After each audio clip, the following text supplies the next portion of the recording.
All right. So here we are, and we're on 15b1.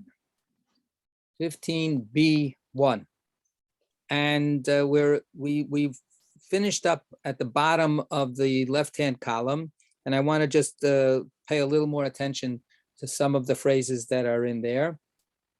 And what says, Scripture then lists further categories of righteous people who will receive this divine reward. Right? The divine reward is, we looked at it very quickly last time, that the righteous are endowed with a divine halo, with a divine crown. They become these shining spiritual beacons based on the righteousness that they lived out in their physical, material, mortal time on earth. In the world to come, they are encircled above their heads with the divine glory. So, and the first thing that they say is this has to be somebody who is humble. If you're arrogant, sort of following up again on what we were talking about just a little bit earlier in Pirkei Avot, this is not, then there's no, you're not going to make any room for God. You know, you have to, sort of humble yourself in order to be able to accept that divine crown upon your head. So there's that kind of interesting dialectic. In order to be coronated with this supreme status, you have to actually conceive of yourself in very, very humble terms. So then, like I said, we were at the bottom of the left-hand column, 15b1, and we'll start there again and see what kind of other characteristics or other kinds of achievements a righteous person must have in order to be blessed in this way. So is somebody going to read for us, please? What's the matter, Stuart? No, I'll read. Thank you. Okay. Scripture then lists further categories of righteous people who will receive this divine reward. And for a spirit of judgment, this refers to the one who judges his evil inclination and forces it to repent from the sins it has committed. Okay, so let's stop there. Let's just make sense of that for ourselves. What does that mean? Right, so the phrases are all from this verse, right? Maybe we should just take a look at what the verse says. Look at note 4. Okay, look at note 4 at the bottom, Isaiah 28:5.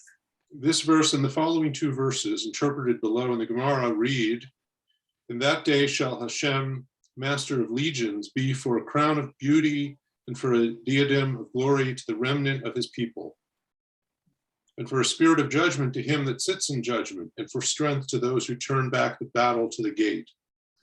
But they also reel through wine and stagger through strong drink. The priest and the prophet reel through strong drink. They are confused by wine. They stagger through strong drink. They err in vision. They stumble in judgment." So that's the disappointing guys, right? Those are the people that don't make it. That's the last half. But the first half of it says that this is, and for a spirit of judgment to him that sits in judgment, strength to those who turn back the battle to the gate. So this sounds on the simplest level as we're talking about judges, right? And we're talking about military heroes or people that are that get the Medal of Honor, or things like that.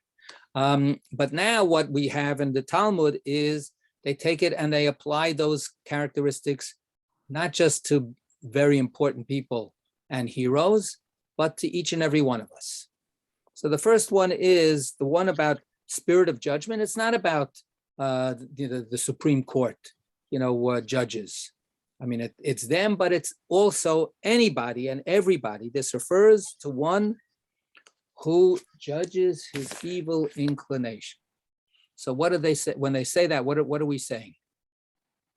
We're saying this refers to each person who has to have a self-critical approach, right? You have to judge yourself.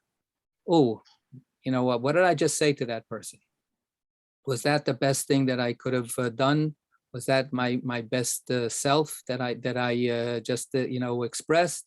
And whatever it is that we do to monitor ourselves and to sit in judgment over ourselves. Now, we talk about this all the time, and we talked about it a little earlier this morning.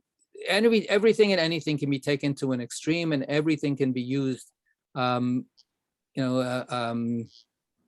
a way that actually undermines the positive goal that it's supposed to be achieving. But so you can be too judgmental of yourself. You can like I said before, you can beat yourself up too much.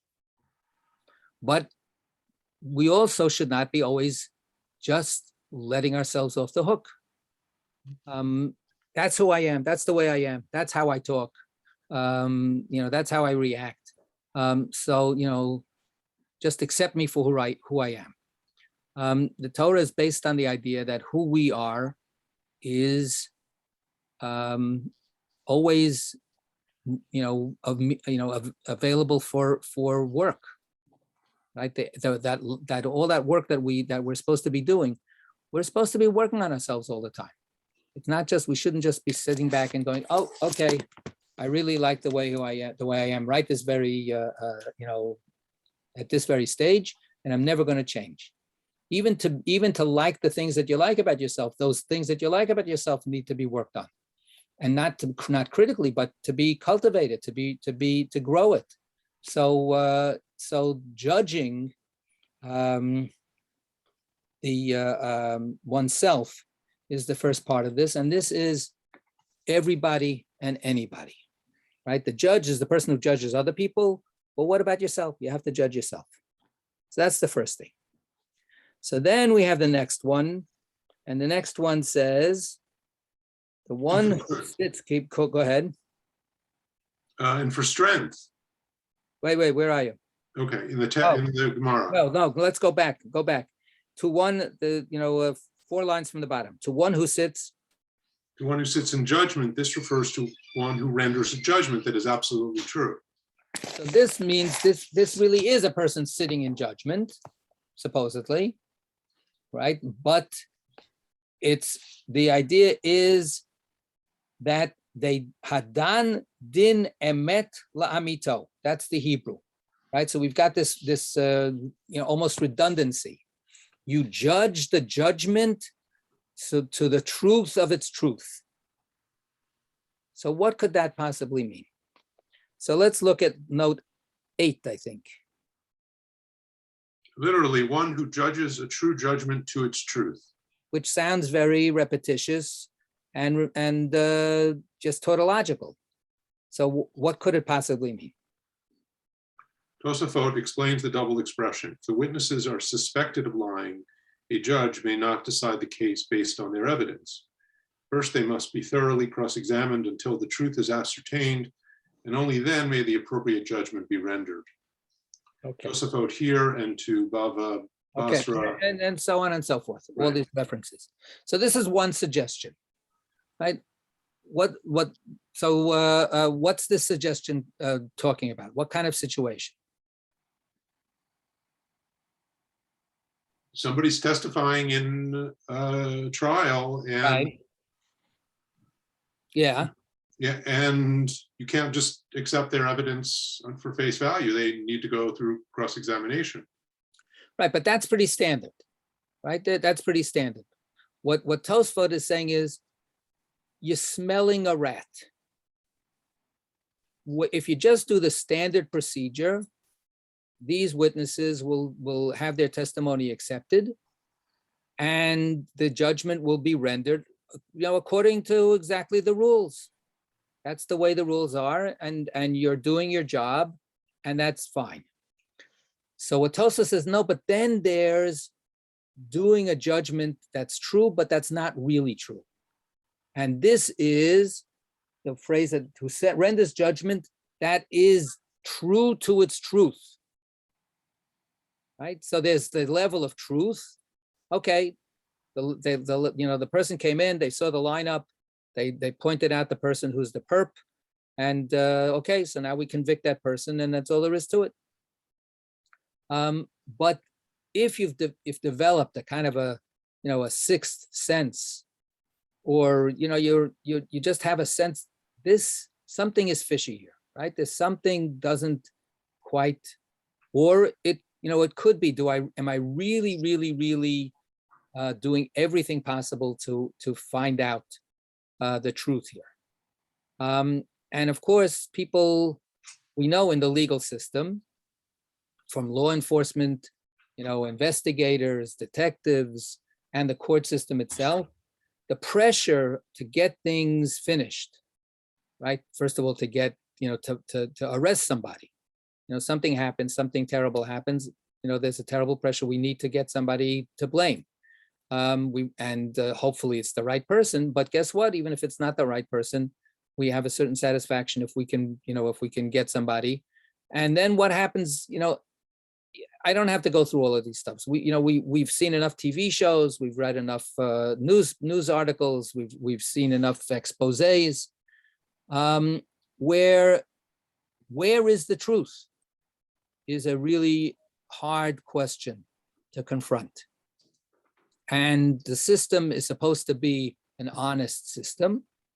But what happens when the honest system doesn't really end up coming to be true? So how do you deal with that? And what this is saying, not telling you how to deal with it, but it's telling you that this is a real problem. And the people that get a special extra award from God are the people that can do a din la'amita, right?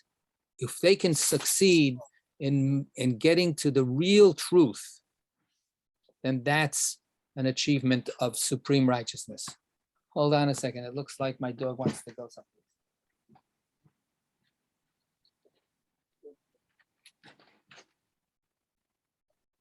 Yeah.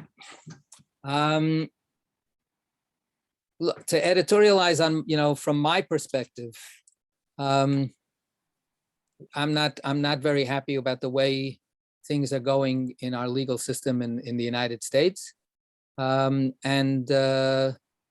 There's a split in our country about whether many of the judges that we have are exactly what we need, and it's about time that we have these judges, or whether it's a tragedy and a disaster for the country that these judges are there. And the whole question, the Chief Justice Roberts, who's a complicated guy, just gave a year-end speech where he talked about the independence of the judiciary, and we have to try to really continue to believe that the judges are doing the best that they can. It's a huge problem, right? And I think it was Justice Sotomayor who said the opposite. She said something about, I think with the Texas law, there's going to be a stench here on this court. Nobody will believe that this court is trying to do what's right. They're just trying to pursue their agenda. Now, it cuts both ways. So what happens if you have a sense of right or truth that doesn't quite fit how the system is going to come out? How do you try to work toward that bigger truth? And as I say, it works on both sides of the aisle. The achievement of the right in the United States is that they have worked like crazy for a generation to lay the groundwork for actually within the system overturning the kinds of things that they found repugnant about what was going on when the system was moving toward a more liberal sense of freedom and justice.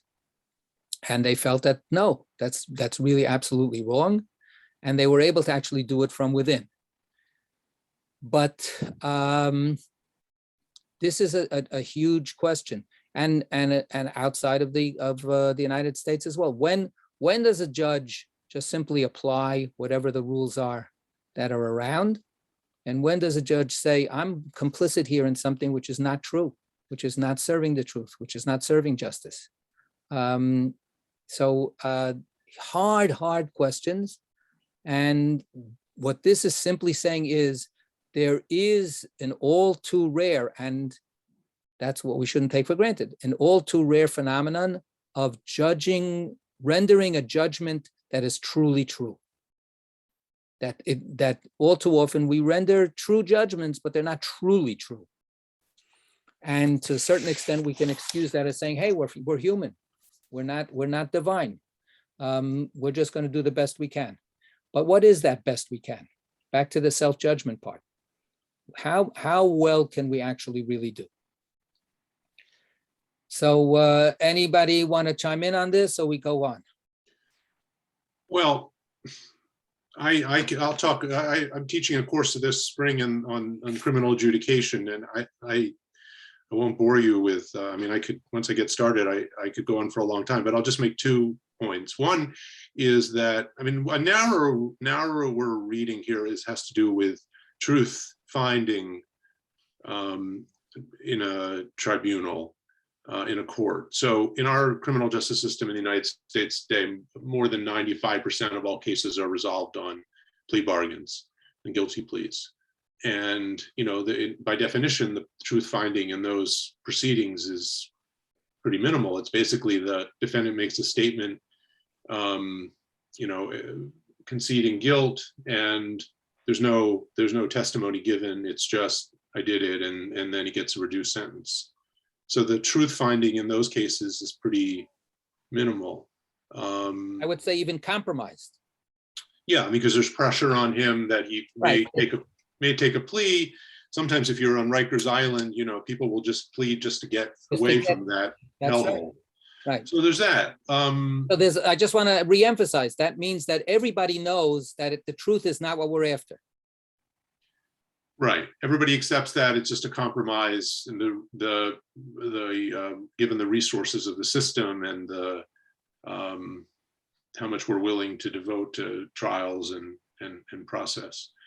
Then I guess, but that's a question about narrowly about truth finding. There's also another point. I mean, you were referring to abortion cases and all that, which is sort of outside of the criminal law area.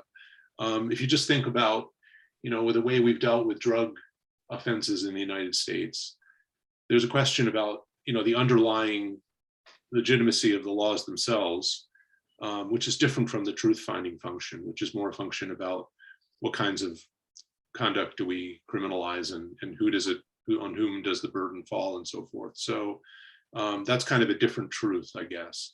And right. I don't know. I mean, here, I don't know. It's just hard to follow what context they're talking about. Are they talking? Initially, it seemed like they were talking about everyone has a evil inclination which they need to battle and they need to, you know, deal with. But then it sort of goes to the narrower judicial context. Each one of these are separate categories. These are separate categories. Each of these are different ways that people will earn this divine aura as a reward for their pursuit of righteousness. There are different pathways, right? Or depending on where you are and what. Right, but if you're not involved in the judicial system, then the truth finding function isn't really relevant to you, I guess. Only the other part, judging yourself. Right. I see. Right, but what they're saying is that, you know, the judges have this. Depending on where you are, your challenge changes. If you're just a farmer, doing you're growing your carrots, then you've got different kinds of challenges than a person who's sitting in judgment over somebody else, whether they're going to go to jail or be executed or something like that. Each person has their own set of truths that they have to be loyal to. Yeah. Okay. And finally, we have another example. And for strength. Those, Two lines from the bottom on the left. And for strength. This refers to one who overcomes his evil inclination, i.e., does not allow it to lead him to sin. Those who turn back the battle, these are the scholars who give it. No, so let's stop, because then we're going to do something else. So, and this is a person who, not post facto, is going through their life or going through the day or going through a particular encounter and going, oh, I really could have done better, right? Judging themselves in that way. This is exercising a strength of character to stop oneself ahead of time, proactively, before one does what one would love to do. Oh, I'd love to say to that person so-and-so, or, such and such, or whatever other kind of, things that you're tempted to do, but which is really not such a good thing to do. Instead of doing it and then afterwards going, oh, gee, there I did, I slipped again, which is what you have to do if you slip. But can you stop yourself from slipping? Can you actually stop yourself ahead of time from doing the kinds of things that you tend to do that are not so great, right? That inclination means that tendency. And each of us, again, each of us has different evil tendencies, the things that are part of our weaknesses.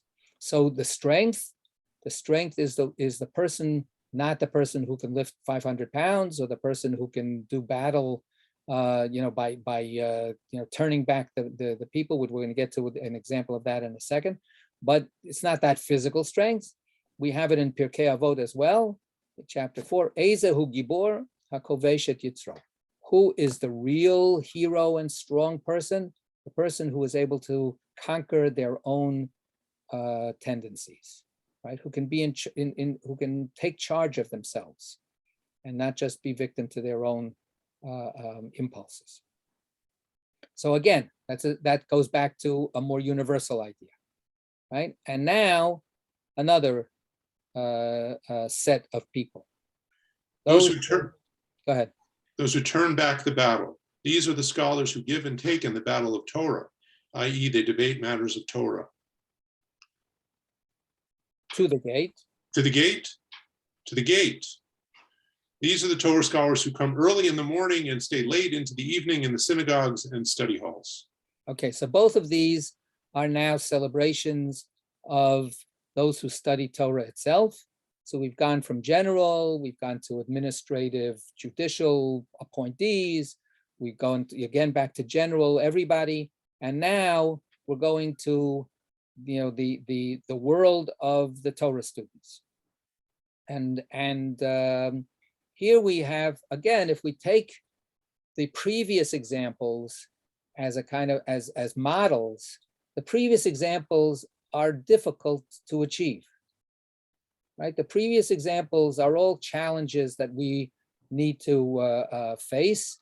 And sometimes we can do it and sometimes we can't. We can control our impulses, sometimes we can't. We do some self-introspection, but sometimes we don't. The judge sometimes is able to actually go down deep and render a judgment that they can feel they've really gotten to the ultimate truth of the matter, but a lot of times not.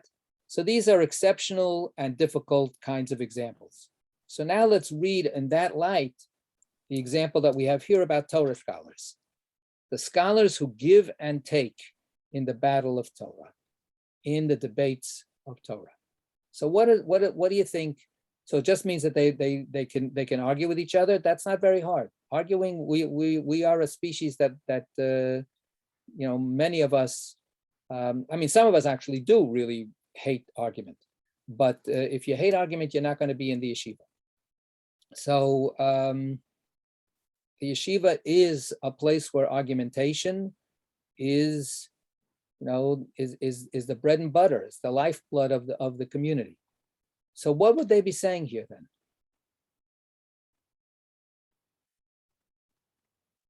Is this simply saying celebrating the active dynamic culture of Torah study? we get, the Torah scholars, Torah students, the people that engage in these kinds of legal debates, we get into, we get that free ticket into heaven. Is that what it's saying? If we're thinking that it has to be something difficult. I think that knowing when, to say you were wrong in your judgment, right? When you're in the same way that you recognize your own evil inclination, you recognize, maybe I was misguided about that interpretation. Right. I think that's the kind of things I think that we need to sort of like add to this. It's got to be something that's a little more of a challenge. What are the challenges that are inherent in that argumentative culture? So what Stuart is saying is that one is that we just never give in. We just, if we're good at arguing, we can do this forever. We could just like keep on, just finding another argument or finding another weak point in the other person and so on. To a certain extent, this goes back to that question of the deep truth, going after the deep truth, right? When what you say something that might contribute to thinking about, the question from another angle or so on, but is it the ultimate perspective? Or, does that make you, when you hear the other person push back, does that make you dig in or does that make you modify? What do you do if you hate arguments? If you hate arguments, then you become a mystic. Oh, okay. Because when I'm caught in an argument, I feel like I'm on a ship that's pitching and rolling. I don't know how to deal with it. Right. So that what I would say is another part of this whole challenge. Arguing constructively and arguing in a way that doesn't make it into bitter and painful is a skill and a blessing, right? To be able to not find the argument to be distasteful, argumentation to be, because it's, again, I was talking about how much is the argument involving your ego and how much is the argument about the pursuit of truth. That would be one way to do it. The other way is, of course, how much do you believe that the other person is also arguing in good faith? If you don't believe that the person is arguing in good faith, or if you find it, like that they're, look at our country, right? We don't have an argument between both sides that's in good faith. Because, and I say that personally as well, I'm finished with most of the arguments on the other side. I don't believe that they could be maintained in good faith. But here and there, I understand. Yes, there are things here that need to be reconsidered. The left is unfortunately a failure. The left has not made the world into a Shangri-La.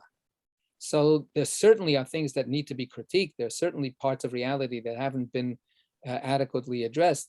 It would be great if we could have argumentation that really meant that people would listen to each other and then modify and then learn from each other and then try to take that into consideration and so on. I didn't read it. There was some article about the importance of teaching people to debate. It was someplace. I'm skeptical about debating as a form, because debating is not it's about winning. It's not about actually figuring something out. Can I win? Can my side win? Or, can I defeat the other side? Can I punch holes in the other side? As opposed to, let's engage in thinking this through, and we both have a stake in both sides. So I think that's part of the difficulties here. If people can engage in that kind of argumentation without the toxicity and without the suspicion and without the anger at the other side, that would be great. But it's very hard to achieve. Jen. I just wanted to say the reason for teaching debate is to recognize for yourself, even if you're never going to get into arguments, for yourself, you need to recognize when there's a straw man argument, when there's a whataboutism, and when like all these different tricks that other people employ, and sometimes unconsciously, like they don't even realize they're doing it. So for yourself, you don't like get swayed by things that really don't hold water in the end. So even if you're never gonna, I agree with you in the toxicity of actually debating sometimes, but I feel like it's important for all of us to learn like the logic behind debates so that you don't fall for these things. Yeah, you're right. No, you're right. That's the ideal. The problem is we keep falling way below that ideal, right? We keep bastardizing these kinds of processes that really are supposed to be about growth, that are really supposed to be about progress, and we turn them into competitive wars. That's exactly the beauty of this flip, right? Who is the one who's going to be, God's favorite, and God is going to pin a medal on their chest and put a crown on the person who wins the war. And what they say, no, it's about how to learn how to be, self-aware. It's about learning how to dig a little deeper. It's about learning that there is another perspective out there, right? I would think, what you were saying, part of debating is, okay, take the side you don't agree with and see if you can make a good argument for them. That kind of thing. So that should be an expansive consciousness raising kind of process.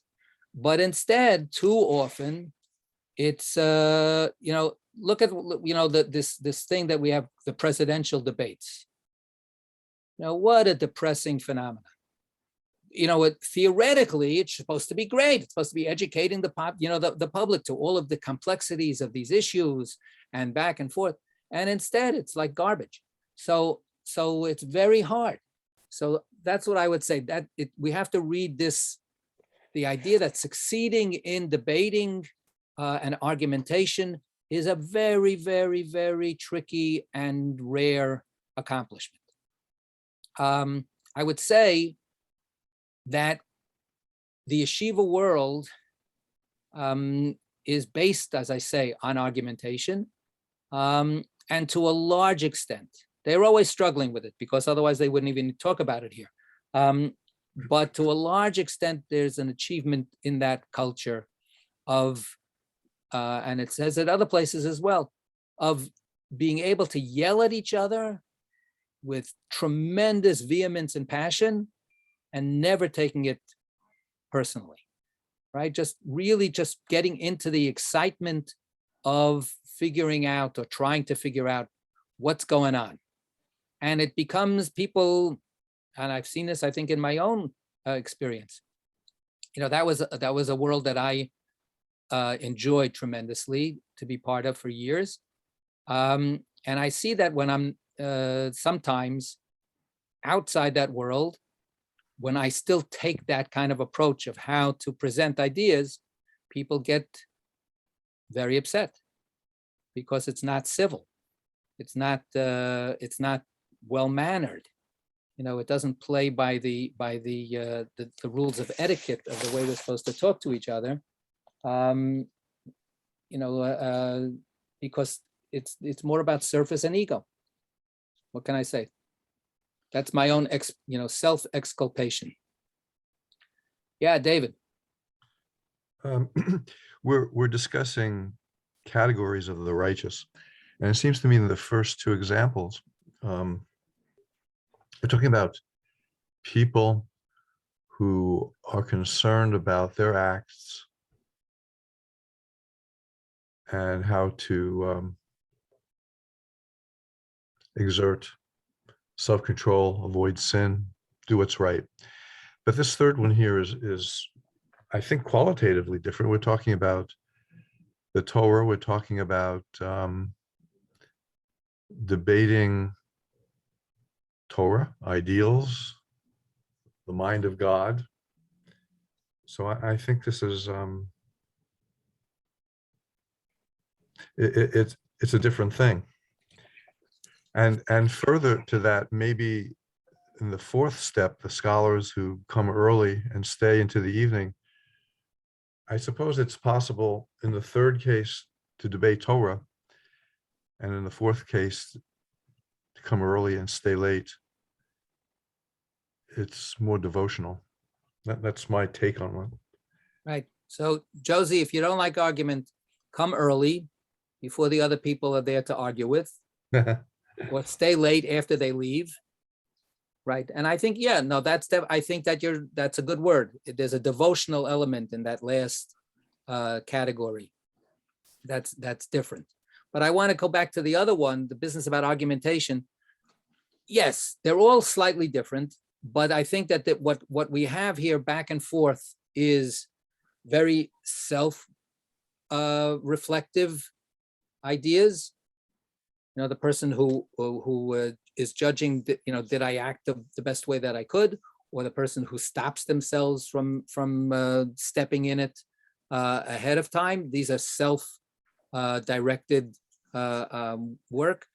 The judge is working within a social framework, right? They're working within an elaborate set of behaviors and institutions that have to do with many people, right? It's not just about, yes, they have a huge responsibility, but it's a responsibility vis-a-vis other people that they have a certain amount of power over. I would stretch that and say that's also in the Beit Midrash. How you're arguing, we're not talking about arguing in your heart of hearts. We're talking about yelling and screaming and arguing with your study partner, or with the school of Shammai versus the school of Hillel. So this becomes a social context of how one relates to others and how one sees oneself vis-a-vis the other. So there's it doesn't have the same life and death automatic sense of power that a judge has, but it is, again, very much about not just yourself, but the other people around. That's just what I'm, yes, with all the differences that each one has, there is that kind of returning theme, I think. And then the one that we have at the end is those who come early in the morning and stay late in the evening in the synagogues and study halls. So as a person who finds it very hard to get anywhere early, this is, staying late is not so bad. I could handle the late part, staying late, but getting there early is for me one of those things that I have to work on. But it's, first of all, I think what David pointed out, there's a certain kind of peace and quiet when nobody else is around, right? But there's also a difference between the early one and the late one, right? The person who comes early has something that they know will, that they will happen soon. Person that's coming early knows that soon the study hall will fill up. Soon the study hall will start getting noisy. If we take the study hall, if we're talking about the shul, then soon the services will begin. Soon we'll count and see whether we have a minyan around or not. So it's very prospective. A person who comes early, they may cherish that quiet time, but that quiet time is not going to continue forever, right? They're going to get into a flow. They're going to get swept into the life of the synagogue or the study hall activity. Person who stays late is person who's staying after all that activity is over for the day, right? It's a different kind of feeling, right? The last minyan has dispersed. The last study partners have left, and you're sitting there or standing there or whatever, wandering around in this room without a lot of other people around and without looking forward to something happening within the next 15 minutes, half hour or so, right? Just, the last person out, close the lights. It's a very different kind of feeling. So there are two different classes of people here that are being held up for special regard. People that are coming early are basically making sure that what's going to happen is going to happen, right? We're going to need a minyan. I'm going to be there. We're gonna need to start going. I'm in there to say we're ready to start the day. The people that are at the end of the day are lingering, right? They're maybe savoring a little bit that, okay, all of that hubbub and all of that hustle and bustle, now I can finally breathe a little bit and just be, quiet with what's happened. Stuart. So I've always felt, and maybe this just reflects my own inner conflict, and there may be folks out there who will disagree with this, but I've always found a conflict between what David calls the devotional and what we might call the scholarly or the truth finding, that they're really completely different activities in my mind. Now, I mean, I understand that may be idiosyncratic, whatever, but that to me, what's the problem with devotional is that there's a kind of repetition about it. There's a kind of not unreflective, but uncritical acceptance of the prayer. I mean, you can inquire into the prayers, where does the prayer come from and what is its deeper meaning and all of that. But at the end of the day, it's prayer. It's just praising God, as opposed to, Talmud, which is about parsing arguments and trying to understand these kinds of things that we deal with. It seems to me those are almost completely different activities. Again, I'm reflecting my own, obviously I have my own biases because I'm not, you see how often I go and pray, not very often, and not unless I'm under some kind of, threat. Okay, it's time, you got to go. But they just seem like, I know they're supposed to be connected, and I'm sure that there are those of you who are able to connect them, but to me, they just seem like completely different activities and their intention with each other, because you can't be doing one if you're doing the other, that they're kind of mutually exclusive. Stuart? So I'm sorry if I offended. I don't mean to offend anybody. That's just my own take on it. No, I think that's fair. All right, Jen. Can I give an David. answer? Yeah.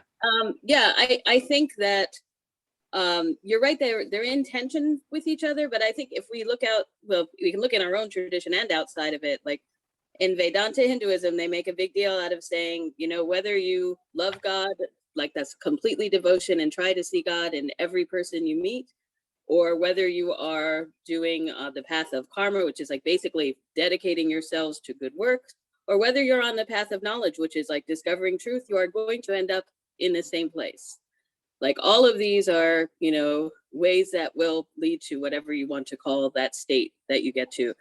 And I think like even when we've gone over some of Maimonides in various classes, when he has come up, I used to, I was a religion major and I, had did do some Maimonides. We did a lot of like Meister Eckhart. It's like they cannot be two different people, and yet they often end up at exactly the same place. You have the Aristotelian Maimonides, and yet he somehow comes to the same place as his wild mystic Meister Eckhart. So I do think that sometimes it's just a matter of how, like, choosing the one that you're most inclined to, not fighting that, so not everyone is going to be a devotee, not everyone's going to be religious in that way, but there are other ways of being, right with God, or however. I didn't want to put it in religious terms, because if you don't want to be religious about it, you don't actually have to. Like a lot of Buddhists are particularly religious. So whatever you want to call that, you will get to the same place by really absolutely putting your heart and soul into whichever path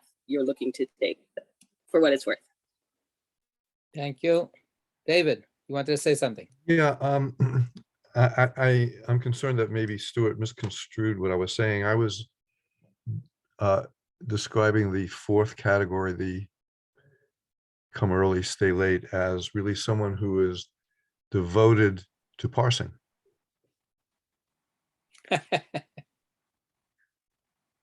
And delving. Right. So I didn't take it that way either. Oh, So but that's a good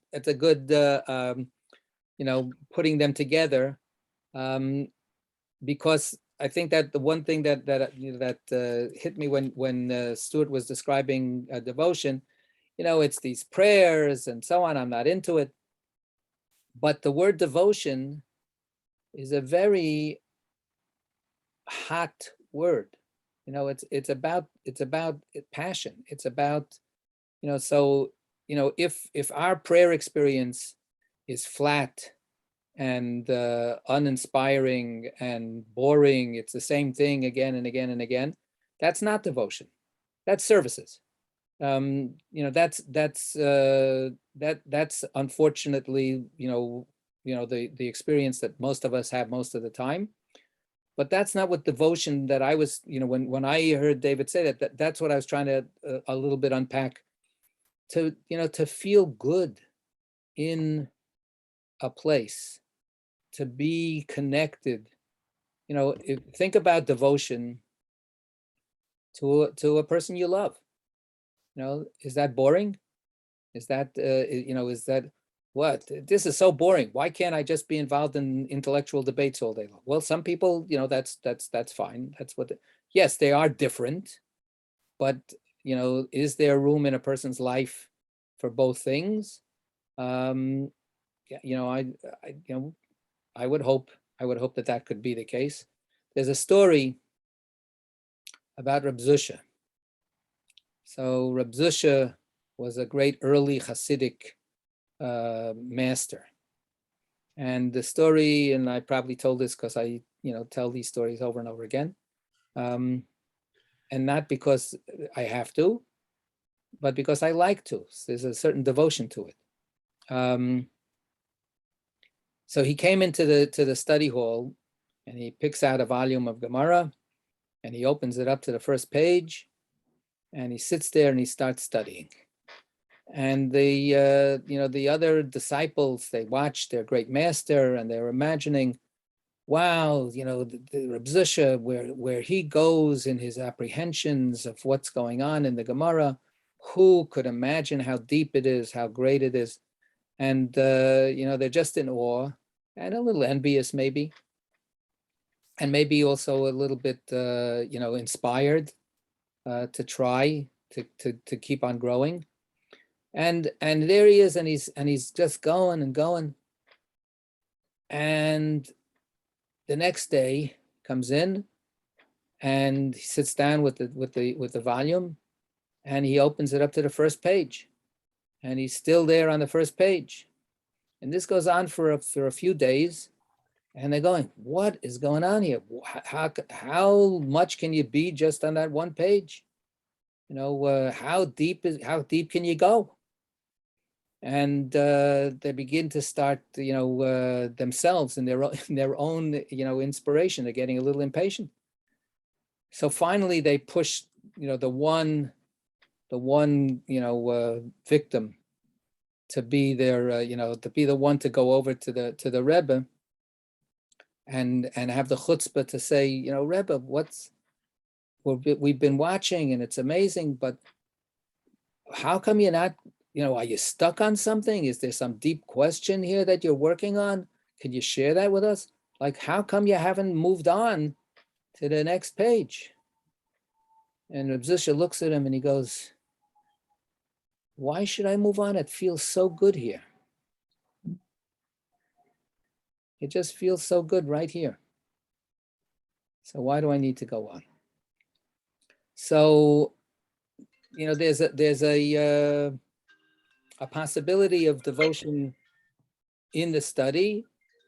And sometimes, what David's point is, there can be devotion to the argumentation. There's devotion to the the delving into the complexity, to reveal one more aspect, to reveal one more issue that's here. Within the anti-Hasidic world, the rationalistic yeshiva world, their spiritual celebration, when they looked into it, was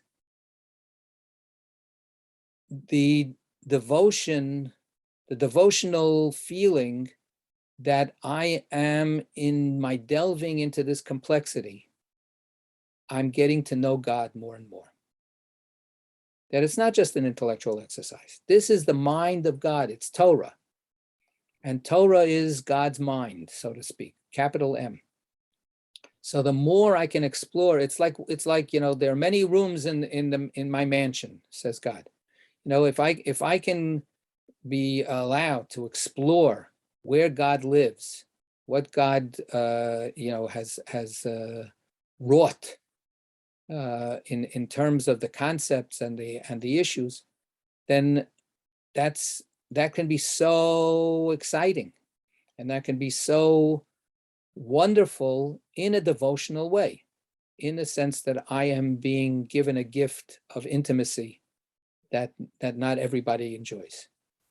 So the passion and the heat is, it's the question is, where is it? It could be any place, that you can find it, or that you imbue it. It doesn't have to be, cold and hot, by definition. This is cold, that's hot. And that's part of the fight also. When things start drying up, you have to fight against that. You have to find some way to get the life back into things. Yep. Okay. Let's continue. Gemara expounds on the next verse. The attribute of justice said before the Holy One, blessed is he. Master of the universe, what difference is there between these, the people of Israel, and these, the other nations of the world? Why are only the people of Israel afforded the opportunity to be rewarded in this manner? Okay, so this is the idea of where is righteousness?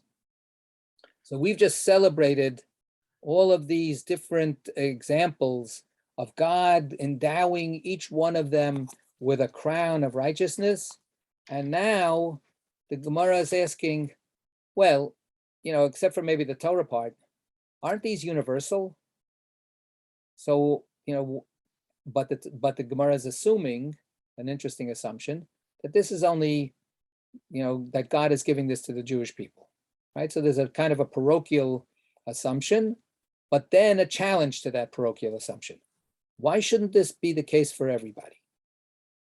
Isn't everybody capable of having that kind of spiritual heroism? Okay. The Holy One, blessed is he, said to the attribute of justice, Israel engages in the study of Torah, whereas the nations of the world do not engage in the study of Torah.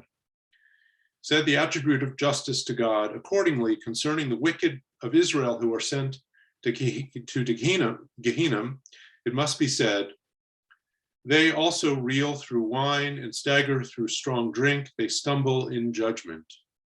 Okay, that's the ending verse. Remember when we saw it in the footnote, right? So here we got a real back strong, that little glimmer of asking about fairness or expanding the perspective a little bit is shut down very strong. No, the Goyim have no Torah. If they have no Torah, they have no righteousness. They're just guilty of following their base instincts, and therefore they just don't have it. Right. So that's were they engaged in Torah, then they would also have it. Of course, if they were engaged in Torah, then that would make them into Israel. So then we would simply have it again, only Israel benefiting from God's blessings. But so we're going to have to look at this just a little bit more in a second, but let's finish the next paragraph.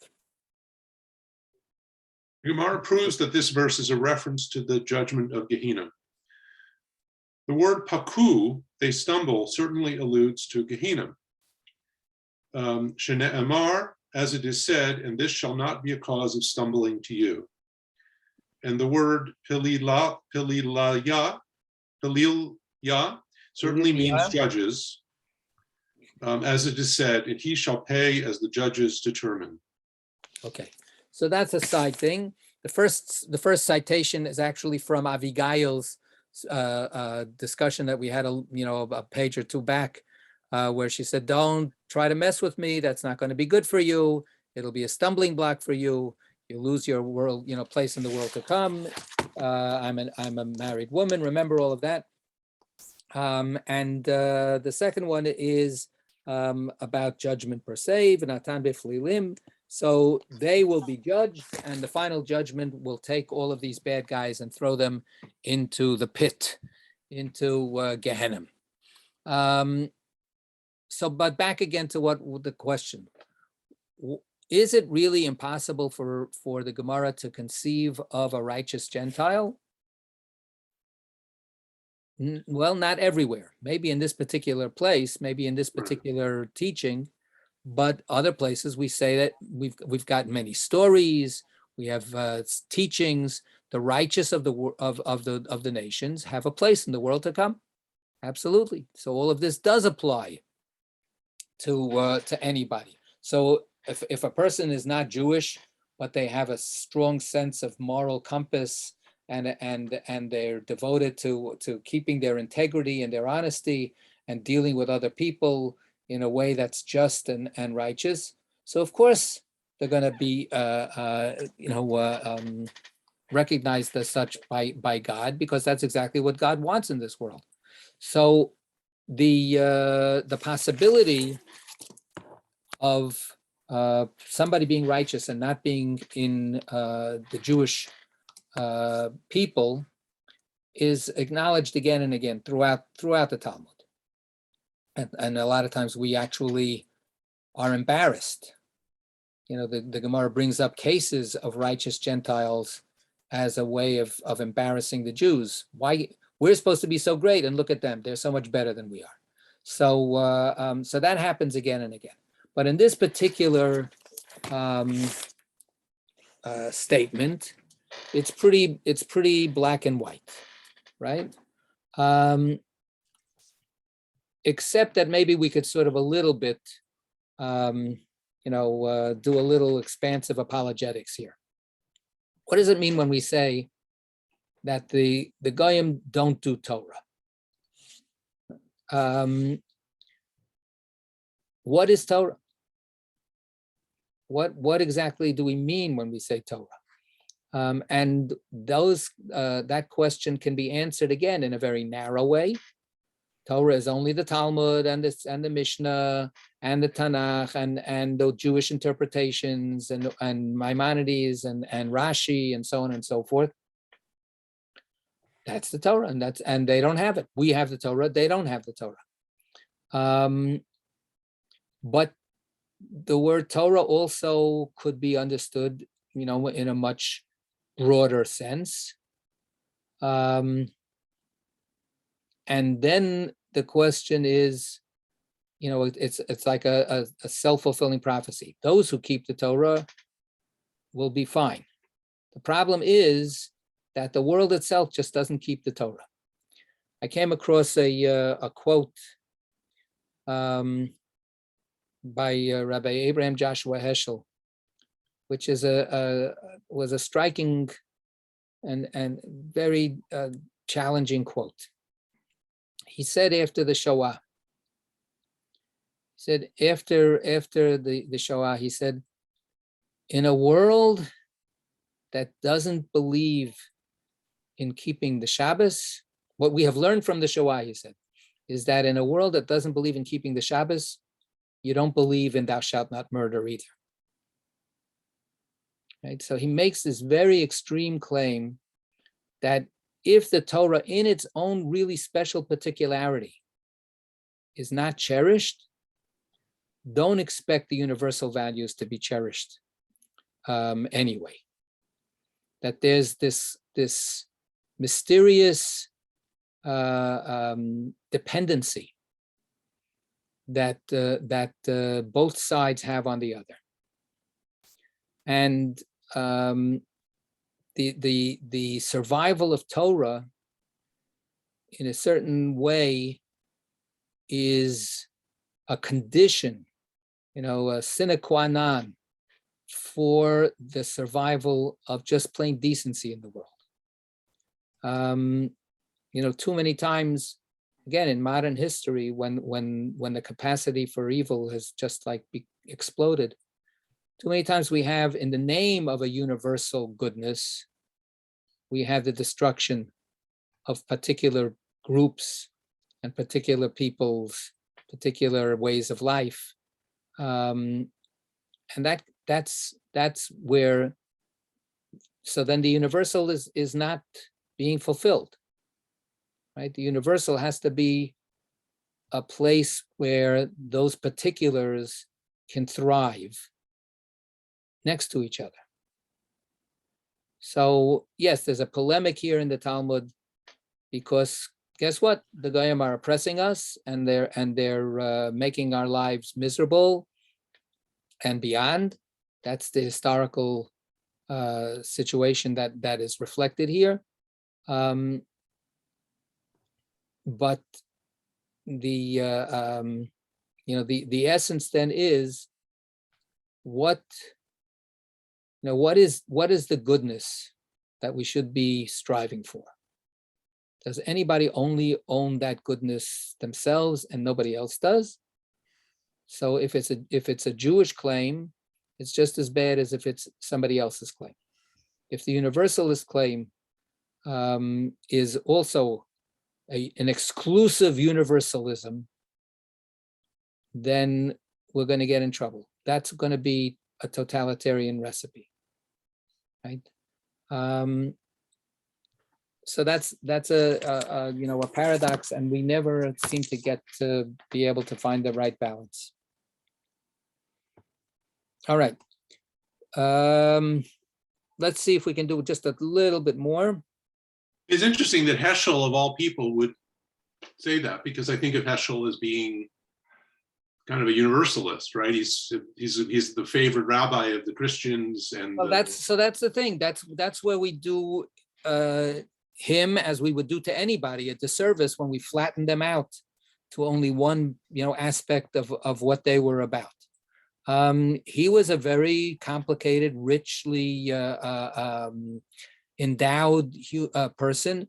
I mean, he came from a deeply, deeply mystical and Hasidic tradition, and he devoted himself to that all the time.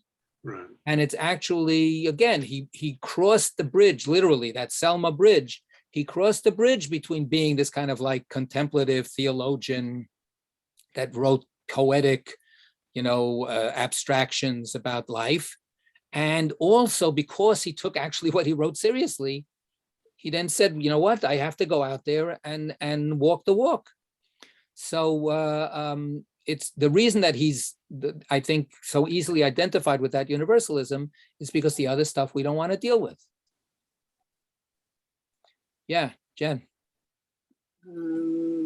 I would also add that universalism is like a spectrum, and some people on it are diehard pluralists, which is kind of where I consider myself, which is kind of a way of looking at the divine reaching out to different peoples or people in different ways, and with absolute equality between them.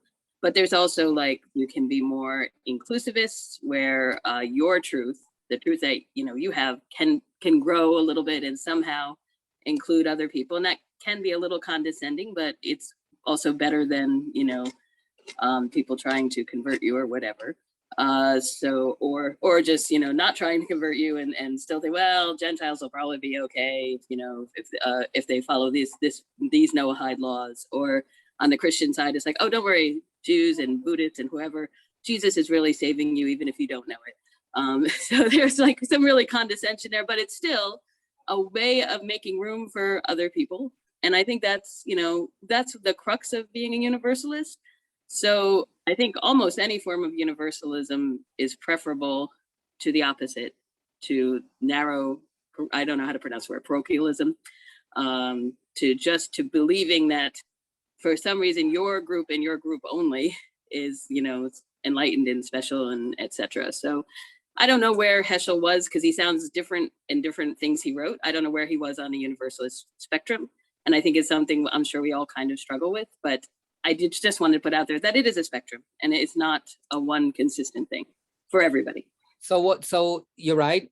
With regard to Rabbi Heschel, I think, you know, that he's a keeper. He's not one of those guys that, you know, make a name for themselves at a particular moment and then afterwards, you know, they're you know, forgotten for the sake of the next, you know, important and inspirational person. I think his significance has not been exhausted yet. One of the things that he was involved in was in interfaith dialogue. He was a key behind the scenes person in getting the Catholic Church to adopt its Nostra Aetate, you know, which is a totally inclusivist thing, but it's okay. It's way better than anything they had before. Way better, right? And he worked on that behind the scenes. And he there's a speech that he gave, you can Google it. He wrote he delivered. I think he gave it to some church leaders. I don't remember, but the name of the speech is "No Religion is an Island." Okay, did you get that, Jen? No religion is an island, right? Like no man is an island. I'm sorry, my mom was calling me, but I did hear you. That's very important. Okay, good. Say hi. So so he was very involved in the idea that particularism, parochialism, well, parochialism has a bad sense, right? Parochialism sounds like, you know, but particularism is not contradictory to universalism. So he worked against, for instance, Rabbi Soloveitchik, who in certain circles is like deified almost. Rabbi Soloveitchik was a complete obstacle to interfaith work. And was he an exclusivist, like only Judaism and nothing else? I don't know as much about him. So we're not going to go into that right now. Okay. But what I would say is that there's all kinds of theories. You know, you gave a certain kind of, categorization of different ways of being universalist. And then there's reality. What I was relating to before was the immense harm that has been done in the name of universalism. And that in a certain ironic way, certain parochial groups are devoted to just minding their own business. And therefore they don't end up destroying other civilizations or taking somebody else's whatever resources or something. They just, close their wagons around themselves and just take care of themselves. And they think that they're the best and everybody else is whatever, lost or not as good. But guess what? That's their problem. So is that an admirable idea? Is that an admirable idea? And the world in truth, like Japan is open now. So then, but for whatever time that can be sustained, to me, it's not insignificant that harm is not done to other people. That's something that always has to be sort of asked. All right, we're going to stop here. And God willing, we'll continue next time we meet, which is not next week. Next week, we have a rabbinic candidate visiting the shul. So we're skipping next week and resuming the following week. Okay, Sei gesund, everybody. Yasher koach. Bye, everyone.